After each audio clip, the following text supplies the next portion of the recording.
जय भीम। डॉक्टर भीमराव बाबा साहब अंबेडकर की 132वीं जन्म जयंती के मौके पर आरएसएस, भाजपा और नरेंद्र मोदी साहब के लिए मेरे 14 सवाल हैं। पहला सवाल, दिल्ली की सड़कों पर जब आरएसएस और भाजपा के लोगों ने बाबा साहब अंबेडकर के भारतीय संविधान को जलाया, तब खामोश रहने वाले मोदी साहब अब आप कौन सा मुंह लेकर बाबा साहब को 14 अप्रैल के दिन नीला कुर्ता पहनकर माला अर्पण करने जाओगे? आपने अपने हाथों से बाबा साहब को माला पहनाओगे? आपको शर्म नहीं आएगी? जब संविधान की कॉपी को जलाया तब आप खामोश रहे। तो आपको सवाल यह पूछना चाहता हूं, पूरे भारत के 21 करोड़ दलितों की ओर से, क्या आप भारत के संविधान में मानते हैं या मनुस्मृति में? इस बात की आपको स्पष्टता करनी पड़ेगी। दूसरा सवाल, अभी कुछ दिन पहले भारत की पार्लियामेंट में हमारे गृह मंत्री ने ऑन रिकॉर्ड कहा कि इस मुल्क में पिछले 4 साल में दलित समाज के 1,90,000 लोगों के साथ उत्पीड़न, अत्याचार और एट्रोसिटीज की वारदातें हुई। तो सवाल ये हो रहा है, किस प्रकार का मुल्क है? मोदी साहब, आप तो कह रहे थे कि अच्छे दिन आएंगे, आप तो ये कह रहे कि मुझे बाबा साहब अंबेडकर के लिए बहुत लगाव है, आप तो ये कह रहे थे कि दलित मेरे भाई है, आप तो ये कह रहे थे कि सबका साथ सबका विकास। आपके आरएसएस के लोग सामाजिक समरसता का ढिंडोरा पीट रहे हैं। तो बावजूद उसके 4 साल के दौरान ही इस मुल्क में 1,90,000 दलित उत्पीड़न की वारदातें होती है। आपका इस मुद्दे पर क्या कहना है? क्यों उसके खिलाफ कोई ठोस कार्रवाई नहीं होती? क्यों इस मुद्दे पर आप खामोश हैं? क्यों आप इस मुद्दे पर कोई कार्रवाई नहीं करना चाहते? तीसरा सवाल मोदी साहब आपसे पूछना चाहता हूं, ये 1,90,000 एट्रोसिटीज की दलित उत्पीड़न की वारदातें हुई, लेकिन आप उसमें से एक भी पीड़ित परिवार को मिलने के लिए गए? हाथरस की बेटी के साथ जो हुआ वो पूरे मुल्क और पूरी दुनिया ने देखा। आप उसके मां बाप के आंसू पोंछने के लिए गए? आप तो कुत्ते के मरने पर ट्वीट करते हैं, लेकिन 1,90,000 में से एक भी ऐसी घटना नहीं जब आप दलित परिवार के आंसू पोंछने के लिए गए। तो किस मुंह से आप कहते हैं कि मैं बाबा साहब अंबेडकर के विचारों में मानता हूं? आप जब गुजरात के मुख्यमंत्री थे तब भी कभी एक भी दलित परिवार की मुलाकात नहीं ली। आप जब भारत के प्रधानमंत्री बन चुके हैं तब भी जीवन में कभी आप एक भी दलित एट्रोसिटी के परिवार की मुलाकात नहीं ले रहे। ये किस प्रकार की संवेदनशीलता है? सवाल नंबर 4, मोदी साहब, आपने कर्मयोगी नाम की किताब में लिखा है कि सफाई कर्मियों को सफाई काम करने में आध्यात्मिकता का आनंद मिलता है। जब कोई दलित, जब कोई गरीब, कोई मजदूर गटर में उतरकर मैला साफ करे, गटर सफाई का काम करे, जहां पर जहरीली गैस के कारण मौत होने का चांसेस हो, इस मुल्क में स्वतंत्रता से लेकर अब तक अनगिनत दलितों ने सफाई काम करने के कारण अपने जीवन खोए, और आप ये कहते हैं कि सफाई कर्मियों को सफाई काम करने में आध्यात्मिकता का आनंद मिलता है। तो आप भी कभी गटर में उतरकर एक बार इस आध्यात्मिकता का आनंद लीजिए ना। गुजरात में अभी हाल ही में 15 दिनों में 5-7 सफाई कर्मियों की गटर में उतरने के कारण, जहरीली गैस के कारण मौत हो गई। तो क्या वो लोग आध्यात्मिकता का आनंद लेते हुए मरे? ये है आपकी सोच, ये संस्कार, ये आपको कहां से मिले? मोहन भागवत से मिले या मनुस्मृति से मिले?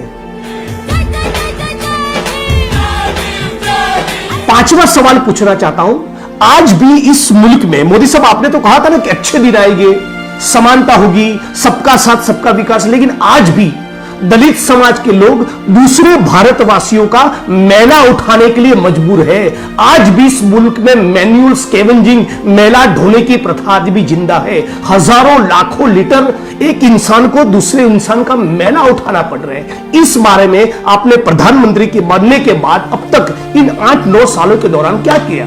आज भी गुजरात में, भारत में एक सफाई कर्मी, एक दलित समाज का व्यक्ति दूसरे भारतवासी का मैला उठाने के लिए क्यों मजबूर है? 6ठा सवाल, अस्पृश्यता, छुआछूत भारतीय समाज का कलंक है। डॉक्टर बाबा साहब अंबेडकर ने भारत के संविधान के आर्टिकल 17 में छुआछूत के ऊपर प्रतिबंध लादा है। संकल्प लिया एक राष्ट्र के तौर पे कि छुआछूत को खत्म किया जाए। लेकिन गुजरात हो या देश का कोई भी स्टेट हो, आपकी सरकार, आपका सोशल जस्टिस डिपार्टमेंट भारत के एक भी जिले के, एक भी तहसील के, एक भी गांव में छुआछूत के खिलाफ कोई कैंपेन नहीं चला रहा है, कोई ड्राइव नहीं चला रहा है, उसके खिलाफ का कोई प्रोग्राम नहीं है, आपका कोई कमिटमेंट नहीं है। तो किस मुंह से आप कह रहे हैं कि सामाजिक समरसता लागू करना चाहते हैं? मोदी साहब, आखिर आप भारत में छुआछूत को, अस्पृश्यता के कलंक को जिंदा रखना क्यों चाहते हैं?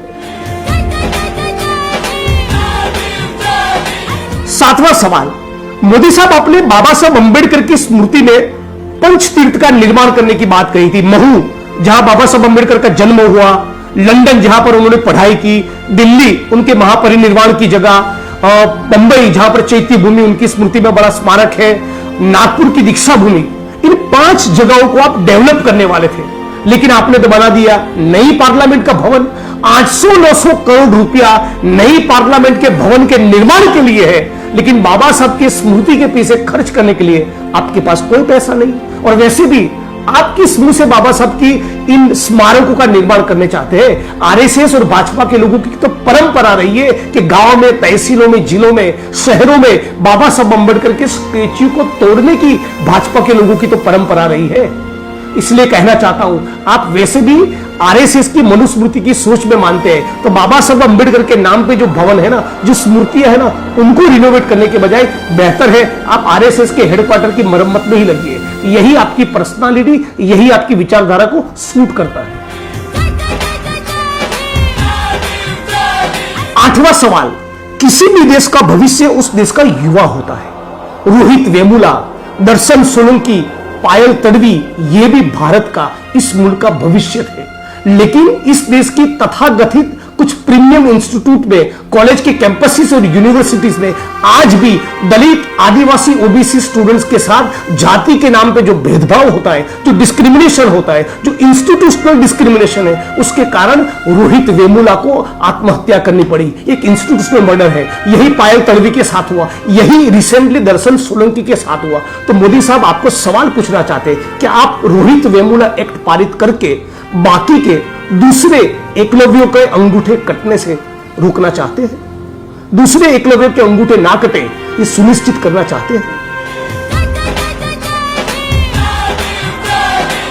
9वां सवाल, भारत में जितने भी शेड्यूल कास्ट के लोग हैं, उसमें से ज्यादातर लोग 70-75% लोग आज भी गांव में बसते हैं।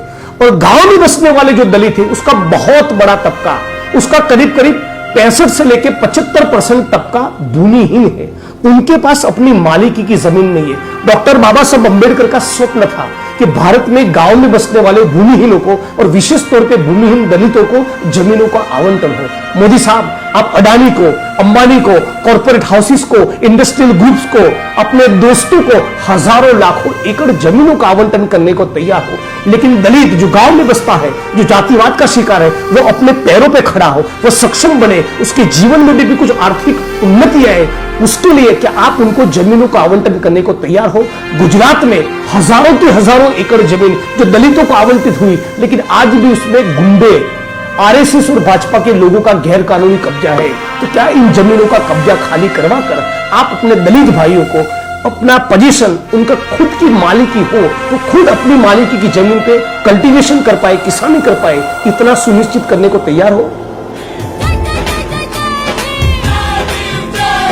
10वां सवाल, मोदी साहब, बाबा साहब अंबेडकर ने कहा था कि किसी भी समाज ने कितनी तरक्की की यह तय करना हो तो उस समाज में महिलाओं की कितनी प्रगति हुई ये देखिए।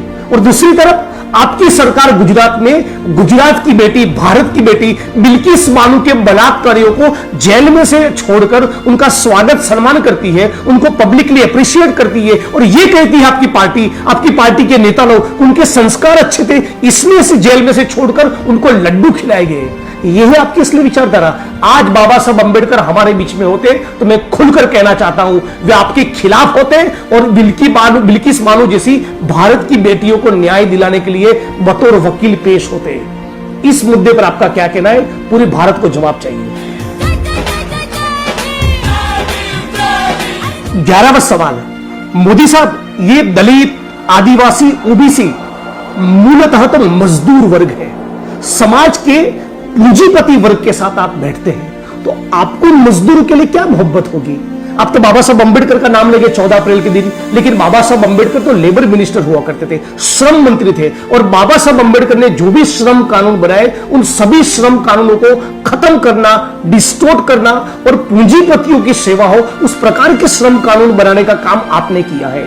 आपको सवाल पूछना चाहता हूं इन तमाम मजदूरों की ओर से कि पसीना बहाने वाले मजदूरों के जीवन के साथ आपको कुछ लेना देना है? जो मजदूर ईंटों के भट्ठों में, केमिकल की फैक्ट्रियों में, कंस्ट्रक्शन की साइट में, गांव में भूमिहीन मजदूर के तौर पे काम करते हैं, इन मजदूरों के जीवन के बारे में आपने कभी सोचा है? आप तो पूंजीपतियों की सेवा में लगे हुए, पूरे भारत की संपत्तियों को औने पौने दाम पर बेचने के लिए लगे हैं। तो इन मजदूरों के बारे में नहीं सोचने वाले मोदी साहब, आपको श्रम कानून लेकर आने वाले बाबा साहब अम्बेडकर के लिए कैसे प्यार हुआ? 12वां सवाल, मोदी साहब आने वाले कुछ दिनों में कर्नाटका में चुनाव होगा। जैसे ही चुनावी रैलियों में आप जाएंगे, आपको तुरंत याद आ जाएगा कि आप ओबीसी है। वैसे आप अपने आप को हिंदू कहते हैं, लेकिन जब चुनाव आता है तो तुरंत आपके अंदर का ओबीसी जाग उठता है। लेकिन सवाल यह पूछना चाहता हूं, क्या आप कर्नाटका के चुनाव के प्रचार के दौरान जब अपने आप को ओबीसी बताए, तब यह भी बताना चाहेंगे कि अभी गुजरात की विधानसभा में 3 लाख करोड़ का जो बजट पारित हुआ, उसमें 1%, 1% भी ओबीसी समुदाय के लिए नहीं? आपके ही गुजरात में जो ईबीसी बोर्ड बना, इकोनॉमिकली बैकवर्ड कास्ट, जो समाज का 10 to 15%, 10% जन आबादी को कैटर करने वाले जो बोर्ड और निगम का गठन हुआ, उसमें 550 करोड़ रुपया बजट में से अलोकेशन हुआ। लेकिन दलित, आदिवासी, ओबीसी और माइनॉरिटी, ये जो गुजरात की 80-82% जनता है, उनके लिए केवल 150 करोड़ का ही बजट अलोकेशन हुआ। तो ये बात आप कर्नाटका के चुनाव में, ये आपका दलित, आदिवासी, ओबीसी के लिए जो प्रेम है, या बताएंगे कर्नाटका के चुनाव में कि गुजरात में, आपके ही गुजरात में दलित, आदिवासी, ओबीसी के साथ बजट में किस प्रकार से भेदभाव होता है? 13वां सवाल, मोदी साहब, ज्योतिबा फुले और बाबा साहब अम्बेडकर दोनों ने शिक्षा का महत्व समझाया था, और तभी हम लोग जन आंदोलन में कहते रहते हैं कि शिक्षा शेरनी का वो दूध है, जो पिएगा वो दहाड़ेगा। लेकिन आज आपकी अर्थनीति ने इस प्रकार से शिक्षा का प्राइवेटाइजेशन कर दिया है कि दलित, आदिवासी, ओबीसी, पिछड़े और कमजोर तबके के बच्चे बच्चियां पढ़ाई न कर पाए। न रहेगा बांस, न बजेगी बांसुरी। उसी प्रकार से बेरोजगारी का सवाल भी उसकी चरम सीमा पर पहुंच गया है। आपने हर साल 2 करोड़ रोजगार का वचन तो दिया, लेकिन भारत के युवक युवतियों को ठगा। कोई रोजगार इस देश में निर्माण नहीं हो रहा, और उल्टा इस प्रकार का भयंकर प्राइवेटाइजेशन हो रहा है कि बीएसएनएल हो, रेलवे हो, आईओसी हो, ओएनजीसी हो, नवरत्न कंपनी हो, हर जगह से आपने इतना भयंकर प्राइवेटाइजेशन कर दिया है कि बहुत ही सिस्टमेटिकली आरक्षण खत्म हो चुका है। मतलब कि दलित, आदिवासी, ओबीसी समाज में से जो मिडिल क्लास तैयार हुआ, थोड़े साधन संपन्न लोग पैदा हुए आरक्षण की नीति के कारण, वो भी अब तैयार न हो, उस प्रकार की चाल आपकी सरकार और आप लोग खेल रहे हैं। तो सवाल ये पूछना चाह रहा हूं कि भारत के संविधान ने जो हक और अधिकार दिए, स्वतंत्रता से लेकर अब तक जो भी राइट्स मिले दलित, आदिवासी, ओबीसी को, इन तमाम हक और अधिकारों को रिवर्स करके प्रतिक्रांति का जो प्रोजेक्ट आपने हाथ में लिया है, इस प्रतिक्रांति के काउंटर रेवोल्यूशन के इस प्रोजेक्ट को गौतम अडानी ने, मोहन भागवत ने, किसने फंड किया है? इतना जरा इस मुल्क को बाबा साहब अम्बेडकर की इस 132वीं जयंती पे जरा बताइएगा। और मोदी साहब, 14 अप्रैल की इस मौके पर आपको आखिरी 14वां सवाल पूछना चाहता हूं। आपके शासनकाल के दौरान ऊना का आंदोलन हुआ, रोहित वेमुला की इंस्टीट्यूशनल हत्या हुई, भीमा कोरेगांव का आंदोलन हुआ, दिल्ली की सड़कों पर संविधान की प्रतों को जलाया गया, मुझे जेल में डाला गया, चंद्रशेखर आजाद को जेल में डाला गया, प्रोफेसर रतनलाल के ऊपर कार्रवाई हुई। अम्बेडकरवादियों के साथ, दलित मूवमेंट के लोगों के साथ आखिर आपको क्या दुश्मनी है? डॉक्टर भीमराव बाबा साहब अम्बेडकर के परिवार के दामाद डॉक्टर आनंद तेलतुंबड़े को आपने नक्सलवादी बोलकर 2.5 साल जेल में रखा। तो आखिर दलित और अम्बेडकरवादी मूवमेंट के साथ आपको इतना खुन्नस क्यों है? किस बात का गुस्सा आप निकाल रहे हैं? ये सवाल पूरे भारत का दलित और बहुजन इस 14 अप्रैल के दिन आपको पूछना चाहता है। मोदी साहब, लेकिन आप भी याद रखिएगा, हम अम्बेडकरवादी है, संघर्षों के आदि है। आप आसाम की पुलिस को भेजिए, किसी के ऊपर कोई भी कानूनी मुकदमा दर्ज कर दीजिए, जेलों में डालिए, आपसे और आपके आरएसएस से जितना हो सके कर लीजिए। हम न झुके हैं न झुकने वाले हैं। इस 14 अप्रैल के दिन आपके आरएसएस और भाजपा दोनों को चैलेंज करते हैं। जब तक डॉक्टर बाबा साहब अम्बेडकर के संविधान को पूर्ण रूप से लागू नहीं करवाएंगे, तब तक आखिरी सांस तक लड़ते रहेंगे। और कहा था ना, आसाम की जेल से छूटने के बाद वही अंदाज में दोबारा कहता हूं, झुकेगा नहीं साला, याद रखिएगा। मैं झुकेगा नहीं।